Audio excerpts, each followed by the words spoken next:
ముఖ్యంగా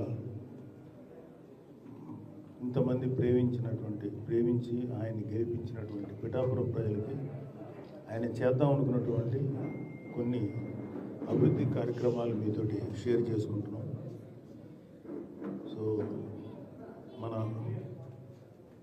గౌరవనీయులైనటువంటి ఉప ముఖ్యమంత్రి పవన్ కళ్యాణ్ గారి నేతృత్వంలో జరిగినటువంటి కొన్ని అభివృద్ధి పనులు మీతో షేర్ చేయబోతున్నాను.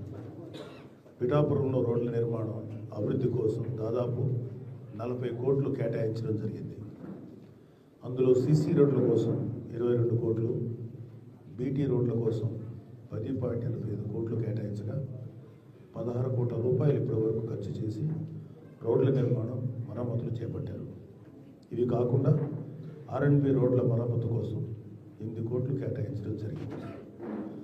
ఈరోజు పిఠాపురం నియోజకవర్గంలో మేము ప్రారంభోత్సవం చేసిన కొన్ని రోడ్ల వివరాలు మీకు షేర్ చేస్తున్నాము. 3.70 కోట్ల వ్యయంతో బీటీసీసీ రోడ్లు నిర్మించడం జరిగింది. పిఠాపురం మండలం కుమారపురంలో 15.70 లక్షల వ్యయంతో 3 సీసీ రోడ్లు, విరవ గ్రామంలో 75 లక్షల వ్యయంతో బీటీ రోడ్డు, గోకివాడ గ్రామంలో 20 లక్షల వ్యయంతో సీసీ రోడ్డు, గొల్లప్రోలు మండలం మన్నెపూడి గ్రామంలో దాదాపు 30 లక్షల వ్యయంతో సీసీ రోడ్డు, చిన్నజగ్గంపేట గ్రామంలో 28.95 లక్షల వ్యయంతో సీసీ రోడ్డు, కొత్తపల్లి మండలం అమరవల్లి గ్రామంలో 38 లక్షల వ్యయంతో సీసీ రోడ్డు, కొత్తపల్లి గ్రామంలో 11 లక్షల వ్యయంతో సీసీ రోడ్డు, ఉప్పాడ కాలనీ రోడ్లపై 14 పనులకు గాను 1,52 లక్షల వ్యయంతో మొత్తం 3,70 లక్షల రూపాయల వ్యయంతో రోడ్లు నిర్మించడం జరిగింది. అదేవిధంగా ఇంకా సుమారు ఒక 100 రోడ్లు రెడీగా ఉన్నాయి. మాకు సమయాభావం వల్ల 8 రోడ్ల వరకు మేము ఇవాళ ప్రారంభోత్సవం చేశాం. మిగిలిన రోడ్లన్నీ కూడా మన ఆయా నాయకులు,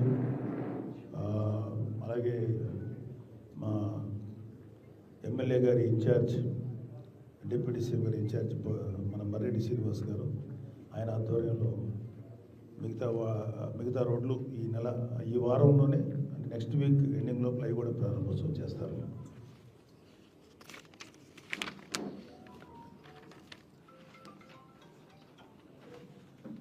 ఫోన్ సైలెంట్లో పెట్టాము. గొల్లప్రోలు ప్రాథమిక ఆరోగ్య కేంద్రం గౌరవ ఉప ముఖ్యమంత్రి శ్రీ పవన్ కళ్యాణ్ గారు ప్రాతినిధ్యం వస్తున్న పిఠాపురం నియోజకవర్గంలో గొల్లప్రోలు దాదాపు 89 లక్షల వ్యయంతో నిర్మించిన ప్రాథమిక ఆరోగ్య కేంద్రం నిన్న ప్రారంభించాం. ఈ ఆసుపత్రిలో సుమారు 23,146 మంది ప్రజలకు నిరంతరం సేవలు అందుతాయి.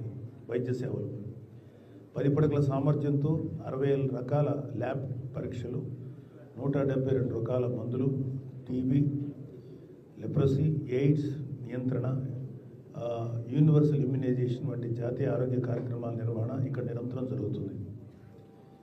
అలాగే నిన్న గొల్లప్రోలో తహసీల్దార్ గారి కార్యాలయం శ్రీ పవన్ కళ్యాణ్ గారు చొరవతోటి 60 లక్షల వ్యయంతో తహసీల్దార్ కార్యాలయం కోసం ఆధునిక సదుపాయాలతో నూతన భవనం నిర్మించారు. మండల పరిషత్ అభివృద్ధి కార్యాలయం ఆవరణలోనే ఉండటం వల్ల ప్రజాసేవల పరిధి మెరుగుపడి ప్రజా వినతి దరఖాస్తులపై త్వరితగతిన చర్యలు తీసుకోవడానికి వీలుగా మారింది. అలాగే గొల్లప్రోలు నగర పంచాయతీ తాగునీటి సరఫరా అభివృద్ధి గౌరవ ఉప ముఖ్యమంత్రి శ్రీ పవన్ కళ్యాణ్ గారు పిఠాపురం పర్యటనలో తాగునీటి సమస్యలపై దృష్టి సారించారు. గొల్లప్రోలు పట్టణంలో 20 వార్డుల తాగునీటి సమస్య పరిష్కారం కోసం 65.24 లక్షల రూపాయలు మంజూరయ్యాయి. ఈ నిధుల ద్వారా తాటిపర్తి బోర్లకి 2 సబ్మెర్సిబుల్ 20 HP మోటార్ల మార్చడం, ఒక కొత్త బోర్ ఏర్పాటు చేయడం, అలాగే 200 mm డయా HDPE పైప్ లైన్లు 600 మీటర్లు, 110 mm పైప్ లైను 466 మీటర్లు కొత్తగా వేయడం జరిగింది. లీకేజ్ రిపేర్ చేయడం, 12 పాత వాల్వులను కొత్త వాటితో మార్చడం, వాటర్ ట్రీట్మెంట్ ప్లాంట్లో పంపు సెట్లు మరియు ఫిల్టర్ మీడియా ఛాంబర్లు కొత్తగా ఏర్పాటు చేయడం, ప్లాంట్ భవనానికి పెయింటింగ్